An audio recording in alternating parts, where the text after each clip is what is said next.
자, 그러면 성경이 가르치는 믿음이 무엇인가? 이걸 한번 좀 정리해 볼게요. 첫째는 이거예요. 믿음은 내가 믿는 것이 아니라 하나님께서 주시는 은혜라는 겁니다.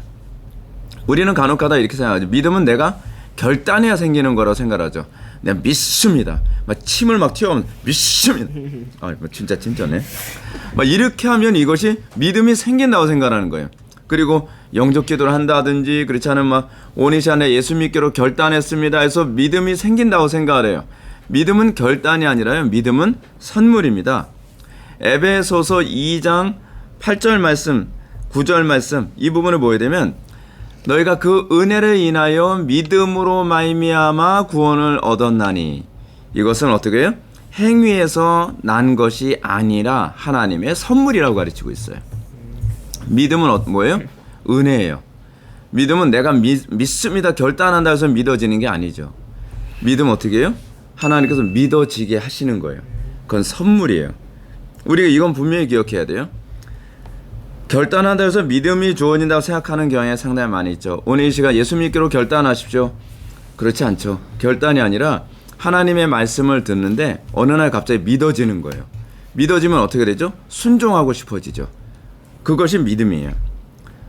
근데 믿음이 선물이라고 해서 우리는 가만히 넋놓고 있으면 믿어지는 것이 또 아니죠. 믿으려면 어떻게 돼요? 하나님 말씀을 자꾸 들어야 되죠. 우리가 지난 시간에도 그랬죠. 믿음은 어디서 난다고요? 믿음은 들음에서 나며 자꾸 듣는 자리에 가야 돼요. 그래서 또 우리가 믿음을 갖기 원한다면 또 뭐 해야 돼요? 구하고 찾고 두드려야 돼요. 그러면 여러분들 또 이렇게 질문하게 될 거예요. 목사님, 그럼 그거 행위 구원 아니에요? 행위 구원 아니에요. 이것은요, 하나님께서 우리에게 믿음을 주시고자 약속하신 이걸 어려운 말로 은혜의 방편이라고 얘기해요. 은혜의 방편을 사용해야 믿음이 생긴다라고 믿으면 그것이 믿음이죠. 그렇죠? 은혜의 방편 사용하지 않으면서 내가 가만히 넋놓고 있으면 믿겠다. 그거야말로 불신 아니고 미신이죠. 그거를 우린 미신이라고 얘기합니다. 하나님께서 우리에게 믿음을 주시고자 이렇게 해라고 요구하는 것을 순종하는 것은 이건 믿음입니다. 이걸 잘 기억하셔야 돼요. 그 두 번째로 성경이 가르치는 믿음이란 뭐냐면요. 하나님과의 관계를 의미합니다. 그러니까 하나님께 대한 인격적 신뢰죠. 우리는 자꾸 하나님께 대한 인격적 신뢰가 아니라 하나님께서 뭘 해주실 수 있다고 생각하는 걸 자꾸 믿음이라고 생각하잖아요. 그죠? 내가 믿으면 복받고 내가 믿으면 성공하고 내가 믿으면 행복해지고 내가 믿으면 병고침 받고. 근데 믿음은요. 하나님의 인격에 대한 신뢰예요. 하나님이라고 하는 그 인격적인 분에 대한 존중이고 그분에 대한 신뢰예요.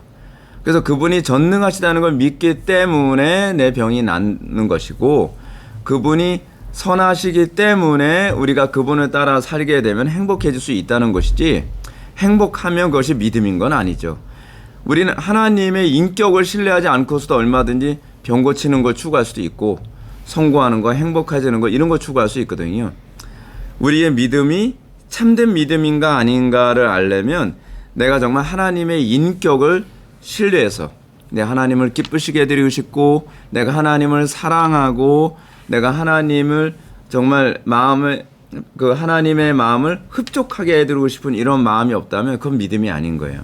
믿음은 하나님을 인격적으로 신뢰하게 되는 거죠. 그래서 믿음이 생기게 되면요 순종하게 돼 있어요. 믿음이 있으면 순종하게 되는 이유가 뭐냐면 아담과 하와가 불순종하게 된 이유가 어디 있죠? 하나님을 믿지 않았기 때문에 하나님의 인격을 신뢰하지 않았기 때문에 불순종이 생긴 거잖아요. 그럼 반대로 한번 좀 얘기해 볼까요? 하나님을 믿게 되어지면 그러면 하나님의 말씀을 존중하겠죠. 하나님의 말씀을 존중하면 다 자동적으로 뭐가 나오겠어요? 순종이 나오게 돼 있죠.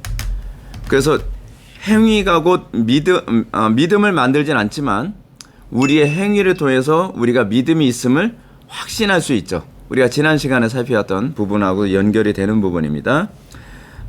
또 세 번째로 성경적인 믿음은 뭐냐면 결과에 대한 믿음이 아니라 과정에 대한 태도예요.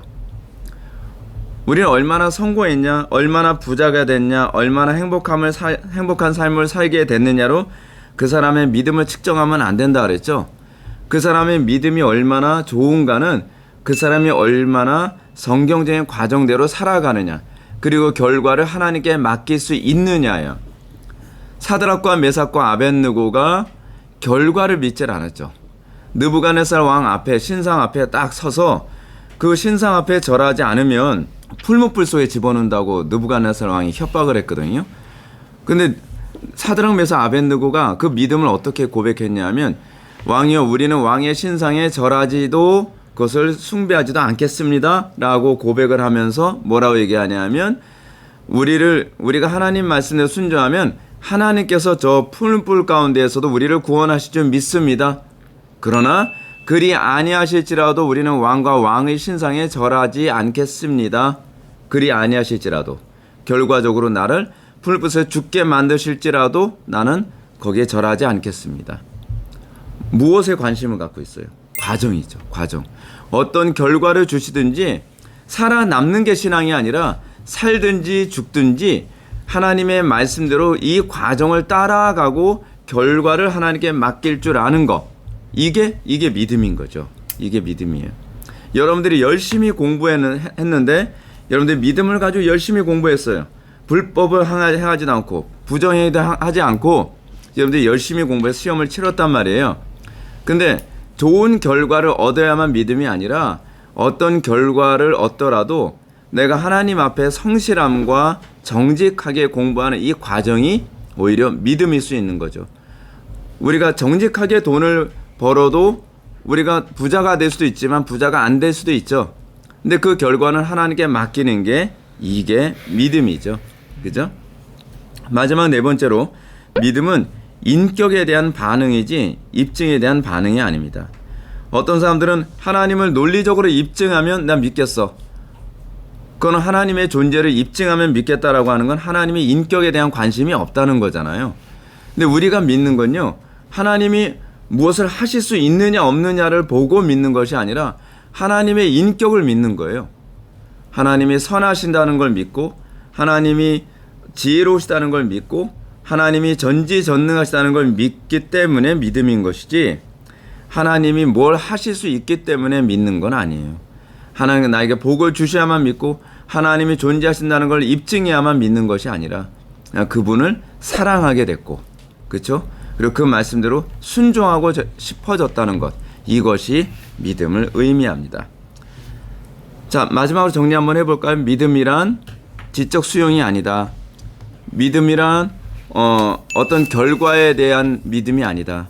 믿음은 하나님 자체에 대한, 하나님의 전인격에 대한 믿음과 신뢰이고, 그리고 믿음은 과정에서 나오는 것이지 결과가 내가 원하는 결과를 주시기 때문에 믿는 것은 아니다.